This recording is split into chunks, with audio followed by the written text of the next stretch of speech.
Peter Thiel is, to put it mildly, a bit of an unusual guy. Within the last year alone, he has started a new life for himself in Argentina, bankrolled the inaugural enhanced games that kinda flopped, started talking other billionaires into abandoning the Giving Pledge, published an essay about Watchmen and One Piece, doubled his net worth, whiffed the easiest softball interview question of all time. You would prefer the human race to endure, right? I don't know. I would. And to top everything off, finished a speaking tour in San Francisco and Rome about the Antichrist, and how it is going to take the form of tech regulation, or Greta Thunberg, with, as far as anybody could tell, not a hint of irony. Again, this was all just within the last year. The time management alone would almost be impressive if it wasn't also strange. Now, obviously, thanks to a string of successful businesses and investments into companies like eBay, Palantir, Stripe, DeepMind, Facebook, SpaceX, Bitcoin, and his own venture capital firms, he has built an enormous private fortune alongside deep public connections, which, more than almost anybody else on Earth, has allowed him to indulge these unorthodox hobbies. There is also a good chance that none of this is really news to you anymore, and that's not by accident. Just over the last decade, Thiel has gone from doing everything in his power to keep a low profile out of the public eye to today where he is almost seemingly trying to manufacture outlandish headlines. And all of this raises the obvious question of why? Outside of just putting him in not a particularly flattering public spotlight, these strange antics may genuinely be impacting his underlying business interest. So, what is it exactly that Peter Thiel does? And more importantly, what is it exactly that he wants? A leak of private information, purportedly related to an ultra-secret society called Dialogue, founded by PayPal billionaire Peter Thiel. If you want to think about the economy of California, in some ways it's analogous to Saudi Arabia. I will sort of get to it by and by, but the first of the new experimental culture ideas and values is the first program to replace Western culture. It's framed as multicultural. Diversity is more than just hiring, the extras from the space cantina scene in Star Wars or something like that. So you can imagine the attention and concern when Thiel decided to hold a series of lectures on the Antichrist. Alright, so, like always with these videos, it would be a lot easier and a lot more fun to just rattle off examples of bizarre things this guy has said, funded, or supported over his career, because honestly, there is a lot of material to cover there. But for now, I want to, as much as possible, leave the tinfoil hats to the side and just break down what it is his businesses actually do to get a clearer idea of what he actually wants. So from the beginning, Thiel had a complicated childhood moving from Germany to Ohio to South Africa to a, historied city in modern-day Namibia before ultimately settling in California when he was 10. From there, by most accounts, he was a quiet, studious kid that had the grades to get into Stanford, where he founded the Stanford Review, a student publication with a conservative focus. After graduating from the prestigious school, he got a job as a law clerk, then a securities lawyer at Sullivan & Cromwell, then a derivatives trader at none other than Credit Suisse, with a side hustle of writing speeches for Reagan's former Secretary of Education. Outside of just being prestigious roles in their own right, it's worth pointing out that he juggled all these jobs over the course of just 3 years, the only regular jobs that he really ever had. Now, nobody should hold anybody's childhood or early career against them, and the only reason it's really worth discussing at all is to point out that, despite the turbulence, after his 3 years of holding down normal jobs came to an end, he was still ultimately surrounded by family and friends who had the means to invest $1 million with him, at the age of 29, in 1996. That money was the seed capital to establish Thiel Capital Management, a small venture capital firm with the idea of using his financial skills from his short stint on Wall Street, mixed with his Stanford connections to invest in promising startups before the larger VC firms got to them. By most records, this fund didn't really do anything that noteworthy. Its largest documented investment was a web-based calendar developed by one of Thiel's Stanford friends that effectively went nowhere. But the founder of that calendar project connected him with Max Levchin, who had another idea for a company that would use cryptography to secure fully online payments. So yeah, this part of the story you have probably already seen 100 YouTube video essays on, although it tends to get told from the perspective of one of the other founders. Thiel, Levchin, and Nosek started a company called FieldLink with an initial investment of $100,000 from Thiel, of which $35,000 reportedly came directly from Thiel's parents. FieldLink eventually rebranded to Confinity, which launched PayPal, which attracted further investment during the dot-com hype, merged with another online payments company co-founded by Elon Musk, survived the crash, went public in 2002, and by 2003, got bought outright by eBay, giving all of the original co-founders a significant payday. Those co-founders now colloquially go by the name of the PayPal Mafia, because it was a surprisingly large group of people actually involved in starting this business thanks to the mergings, and because almost all of these guys doubled down into building more companies that, love them or hate them, are just as, if not more relevant than PayPal itself. Now, this whole business history is interesting and probably worthy of its own How Business Worked video. But the point is, from here, Thiel got a nice little payday that he almost immediately started on his next projects with. Unlike a lot of the other PayPal Mafia, Thiel didn't really have hard tech skills. And yes, I know the raw engineering skills of someone like Musk are hotly debated, but he did go to school for science, and he also, at the very least, saw himself as a techie engineer, so pursued techie engineering businesses with his exit liquidity. Thiel knew what he was and what he wanted to be: a finance bro. And less than 6 months after wrapping up the eBay sale, he had positioned himself as the money man in 2 new ventures. The first was Clarium, a macro hedge fund loosely based on trading around the idea of peak oil.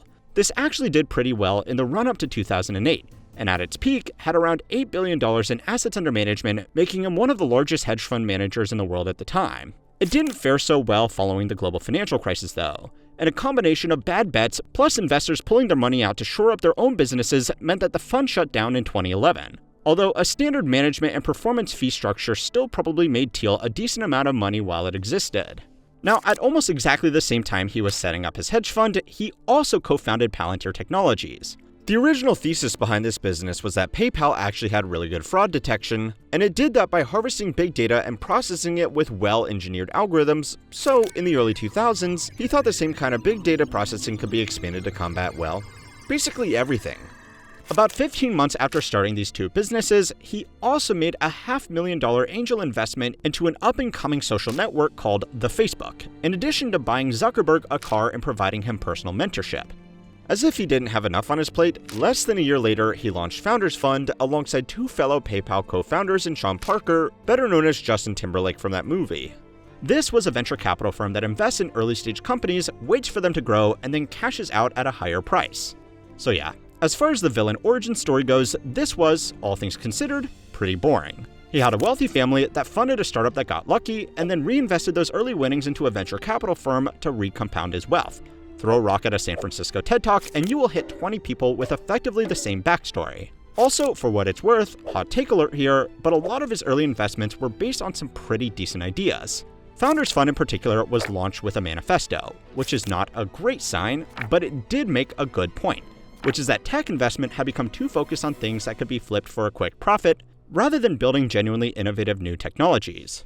Thiel concluded the reason for this was because world-changing new technologies were hard, while making some new app or platform was easy. They capped it off by saying that we were promised flying cars, instead we got 140 characters. They also went on to point out that not everything with a plug is technology. I mean, take the logo off it and maybe don't call it a manifesto, and honestly, it wouldn't be that different from half the stuff we talk about on this channel every other week, which does make me feel some kind of way. But it's time to learn how money works to find out how an idealistic tech investor became one of the most powerful, dangerous, and strange men in the world. This video is sponsored by Saily. If you have ever been stuck abroad with no internet and no way to call anyone, Saily is the fix. It is an eSIM app that gives you affordable data plans in over 200 destinations worldwide, no physical SIM card required. You download an app, pick your plan, and you are connected the moment you land. And Saily just added something I've been waiting for: instant phone numbers. You can activate a real US number right in the app, use it for calls and text while you travel, and keep your personal number private. One tap, no contract, no extra SIM. Plans are flexible for every budget, from a few gigabytes to unlimited data, and setup takes minutes. You install the eSIM profile once through the app, and it activates automatically when you reach your destination. Saily also comes with built-in security that blocks malicious sites, trackers, and ads as you browse, which actually helps you use less data while you are abroad. Whether it's a business trip or a vacation, Saily covers you in over 200 destinations at a fraction of what roaming charges would cost. They even have plans for cruise ships now. Download the Saily app or go to saily.com/howmanyworks and use code HowManyWorks for an exclusive 15% discount on your data plan. Scan the QR code on screen to get started. Okay, so one thing to know about Thiel is that he never really stopped creating new funds.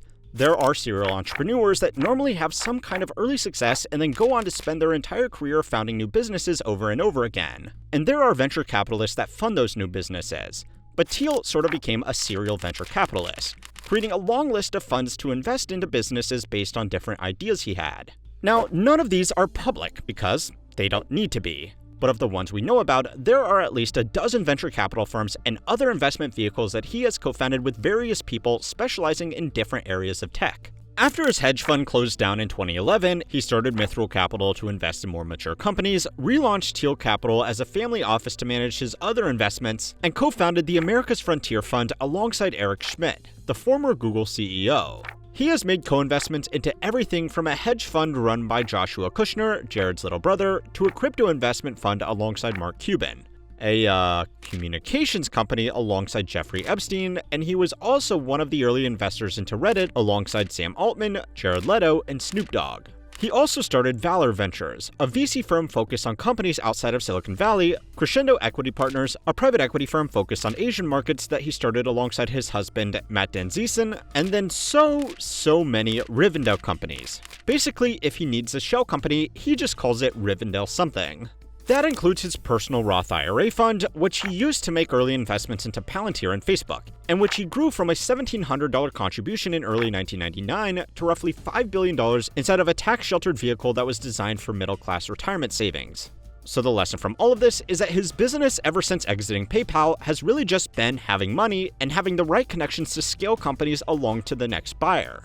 Also, to play devil's advocate a bit, with that many fingers in that many pies, with that many other major public figures, invariably there are going to be some skeletons, even before considering his own personal agenda, which, gets a little bit harder to defend. Now, these businesses have always had a combination of philosophy mixed with commercial interest. Founders Fund thought that technology wasn't pushing us into the future. His hedge fund was based on the thesis of peak oil. All of the Lord of the Rings companies are based on investing in some interpretation of the future. And by itself, that's not unusual. Most investment firms have some kind of thesis about how they look at the market differently. And most of the time, it's just branding to tell investors how they're going to beat the boring index fund. But over time, Thiel's investments have slowly shifted from being primarily motivated by finding returns to arguably more motivated by forwarding a very specific worldview. Founders Fund is really just a venture capital firm that thinks it can beat the market by investing in the hard stuff that nobody else in Silicon Valley is brave enough to pursue. To date, the firm manages roughly $17 billion in assets. America's Frontier Fund is slightly more ideological and wants to bring tech manufacturing back to America to stem the power of China. But realistically, this could also make some money. But then there are investments like Pronomus, a venture capital firm founded by Patrice Friedman. Fun fact, the grandson of Milton Friedman, the libertarian economist, that is about pushing the idea of semi-autonomous tech-forward cities. Even if these were successful, it is unclear how they would provide a return to their investors. So this is arguably much more motivated by Thiel's ideology of libertarian cities and limiting government controls. This has also extended to Praxis, a smaller organization that Thiel has heavily invested in that wants to establish an independent internet-native nation with a future-forward city outside of the direct influence of any existing nation-state. The company has reportedly raised over $525 million from investors. Now, this is a wild enough idea by itself, but some of the influences shaping the objectives of Praxis have, generously been described by outlets like the New York Times as a little bit fascist. One of the co-founders of this particular project talked of wanting to establish a non-US city as a place for tech elites to go to if the US political environment became less tech-friendly. Now today, our tech leaders accompany the president on diplomatic missions, stand in front of the cabinet at inauguration, and pretty openly float the idea of government co-investment. So with all of that in mind, you might reasonably think that the US political environment has arguably never been more tech-friendly. Thiel would disagree. Largely in response to proposed wealth tax measures in California, he has, as of about 10 months ago, taken up primary residency in Argentina, but the move also came with some other advantages. The country's president, Javier Milei, shares his libertarian ideologies, and the two are reportedly working closely on business and technological partnerships, so it's not unreasonable to think that he wants to develop one of his tech cities down in Argentina. Another noted advantage of the move is that Argentina is a geographically isolated and resource-rich country, so in the event of the AI apocalypse, it would make a great doomsday bunker location. Now, you might remember that Thiel already fast-tracked New Zealand citizenship, where he reportedly also has a doomsday bunker that he and Sam Altman were going to share the end times in. So, Argentina is kind of the backup to the backup. But to be fair, this move is not without precedent. About 80 years ago, there was another group of Argentine immigrants that also moved to the country to avoid political... Alright, moving on. So yeah, Thiel has made more money and developed more contacts. His objectives pretty clearly shifted from just making even more money to advancing his own ideologies under the guise of investing in the future. This also included very heavy spending on politics, including $15 million on J.D. Vance when he was running for senator in Ohio, the largest single donation to a Senate candidate in American history at the time. Now again, to be fair, political spending from wealthy individuals is objectively extremely common, and we did a whole video on it. But Thiel's super PAC, Protect Ohio Values, went slightly further than just running ads. They reportedly uploaded voter data to an obscure blog for Vance's team to stumble upon rather than handing it over directly, which would have broken the arm's distance rule of super PACs. This was challenged for being a pretty blatant flouting of the rules, but the case was ultimately dismissed. Beyond politics, he has also always had a very complicated relationship with the media. Before the 2020s, he actually tried to remain very private, doing most of his business and ideological work behind the scenes. This was kind of derailed by an article from the publication Gawker, which outed him as gay back in 2008. Now, to be fair, that was kind of a dick move, especially since at the time, Thiel wasn't a particularly notable public figure. He did not like this one little bit. In response, he personally financed the lawsuits of several people who were suing Gawker, most notably Hulk Hogan, with the eventual end goal of bankrupting the outlet entirely. A jury awarded Hogan $140 million in 2016, and Gawker filed for bankruptcy shortly after. Of course, by this point, thanks to the media circus and his growing wealth tied to major companies, he was in the media whether he liked it or not. Now, the irony in all of this is that Thiel also co-founded Palantir, which is a company built on compiling privacy-violating information about everybody. The US government alone paid them $687 million in the first quarter of this year for exactly that kind of work. And then, literally as we were putting this video together, Thiel and Enhanced Games founder Aaron D'Souza made another move to shake up the journalism industry by launching Objection, a company that uses AI to evaluate journalists' claims and which offers a service where for $2,000 anybody can dispute a story, whereby the journalist's claims get scored by a panel of AI models, which isn't at all dystopian. Now, all of these battles kind of had a Barbra Streisand effect, where they put him further into the public spotlight, and now he is kind of just embracing it. Today, he speaks very openly, is very upfront with his politics, and even his more outlandish ideologies. He came up through Silicon Valley in the early 2000s and the 2010s, where these kinds of ideas would have been very against the grain and probably cost him major partnerships, investments, and opportunities. And well, it arguably still does. Venture capitalists need promising founders with ideas just as much as founders need venture capitalists with money. There are a lot of potentially promising entrepreneurs that just simply would not want to work with Peter Thiel or any of his several funds because of his controversial views. What's more is that this is potentially even having an impact on his existing businesses. Palantir does most of its work with governments, and well, at least some of those governments are beholden to their people. Thiel is a German citizen, and he is still having trouble with his German drone company because the government is uneasy about his political positions. This is costing him real money and real opportunities. So, why not just shut the f*** up? His life would arguably be a lot easier and his businesses a lot less scrutinized if he didn't go out of his way to look like a supervillain, right? But the boring reality is that he has more money than he will ever spend, and he seems to genuinely think he can convince people that his ideas have their best interests at heart. To that end, and in anticipation of some pushback, he has also engineered his entire portfolio, and life for that matter, to be extremely robust. He has multiple citizenships in Germany, the United States, and New Zealand, and he also applied for a passport in Malta in 2022. He has structured companies specifically incorporated and diversified across the planet, and he has an extensive network and friends in very high places. He is also not tied to a single business like almost every other billionaire at his level. Someone like Zuck, Bezos, Ellison, or even Musk are, for better or worse, poster boys for their companies. Most people would have no clue what Thiel is actually invested in, and even with all of this background, his private holdings are private, so we probably don't know the full extent of where his money is. Yeah, sure. He is associated with Palantir, which is almost certainly by far his largest asset at a roughly $9 billion stake. but nobody thinks that is a nice company. Its value isn't going to drop because of bad PR. If anything, leaning hard into the skullcap baddie Bond villain thing kind of cements what the company does to a lot of investors, and average people aren't their customers anyway. So he can get away with saying whatever he wants without the same vulnerabilities that other major business leaders have. It just so happens that what he wants to say is kind of a bit out there. Also, for what it's worth, he probably misses out on a lot of SoCal soy boy founders that believe in nonsense things like humanity's continued existence. But for a lot of founders that want to pursue less PC initiatives like nuclear tech, weapons, or big data harvesting, he is the first person they will go to. Which means, again to play devil's advocate, saying wild things that makes headlines is good marketing for his core businesses, which is investing money into companies that put returns over traditional ethics. Now, it is almost impossible to cover this guy without simultaneously sane-washing him and going down a conspiracy rabbit hole at the same time. Obviously, he is not advocating for a future where regular people come out on top, and he isn't really even trying to hide that. But arguably, the bigger problem is that people with this much money can have so much influence to begin with. Now, if you want to see all of these systems actually put to work, go and watch this video next to find out how money and politics made this a truly unsolvable problem. And don't forget to like and subscribe to keep on learning how money works.